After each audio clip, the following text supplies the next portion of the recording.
finally, I'm in favor of a road between China and Australia, Martina added. That last one is your most ambitious, I told her. When would she finish? They're all ambitious and dependent on an amazing boring machine. But I think of it like removing the blockages in the heart, restoring the healthy blood flow to the body that's impossible with blockages. So Americans get to take amazing road trips to Australia, France, and Argentina.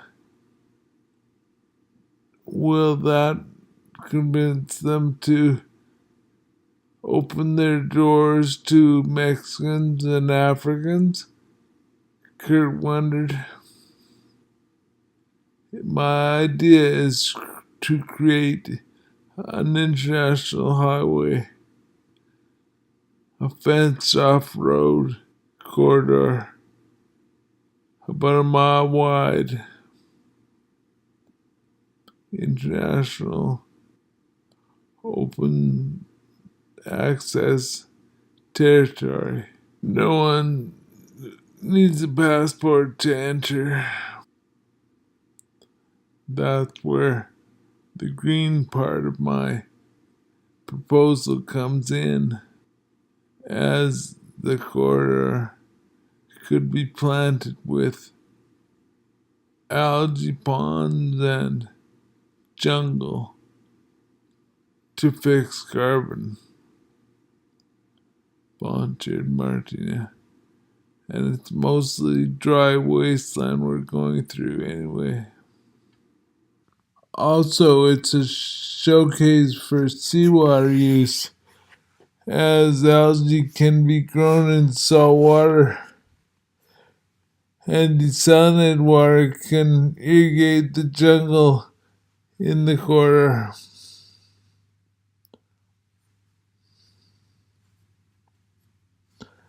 Chapter 3. So people can't leave the corridor you're proposing without a passport? I asked. Short term at least. In long term, a relationship between those in the cage and those who are out of the cage should be encouraged,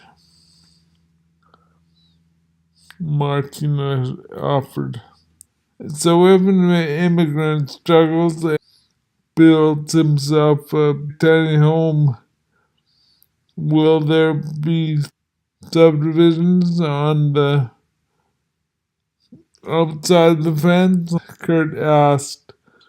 Well, irrigate might give preference to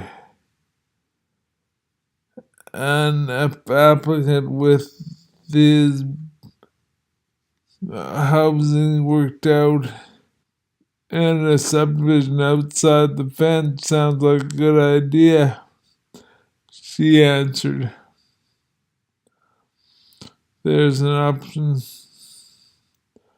for talking to Marcello about a highway on a raft all the way to Antarctica from Argentina, she asked, changing the subject. She added, changing the subject. Probably that should be bored. Is it too far to bore? I don't know. Kurt added. Kurt asked. You're probably right. Stay out of the ice and snow. In the warm underground, out of under the sea.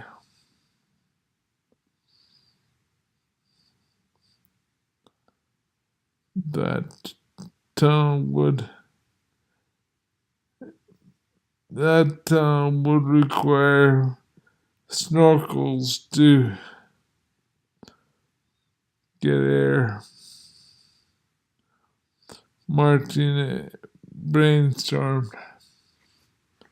Back to the people and out of the cage.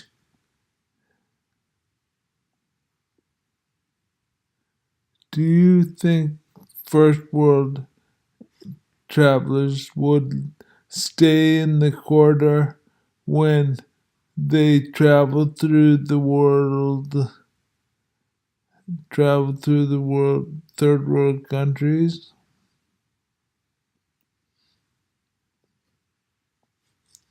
I asked. Let's try it again. Back to the people in and out of the cage. Do you think that first world travelers would stay in the country corridor when they travel through third world countries? I asked.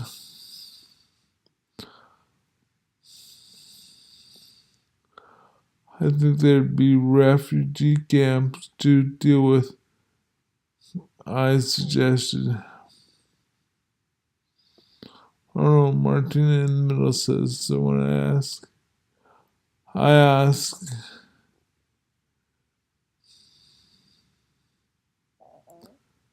do you think first world travelers would stay in the corner? And Martina answered, they could afford passports and visas, so probably they'd leave the corridor. Martina answered.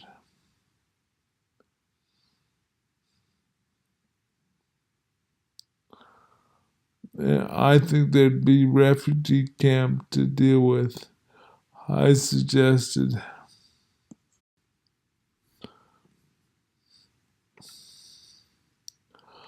I think the north of Canada and the outback of Australia, that would be okay. I think in the north of Canada and the outback of Australia, that would be okay. The goal of the idea is to mix the populations up a bit, as if the rich and the poor.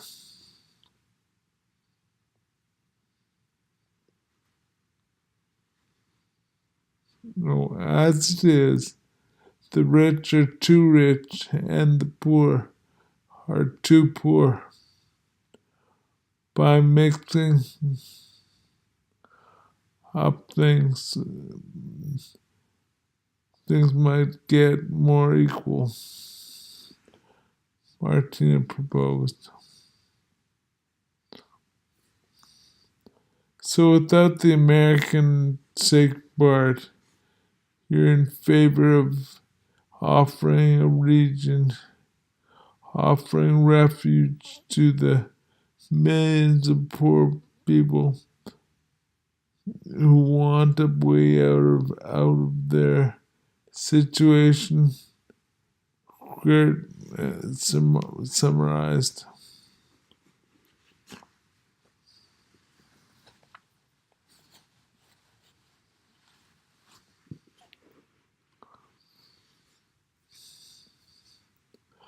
A third place to house the poor might be Siberia. So the first two are Canada, north of Canada, and the outback of Australia.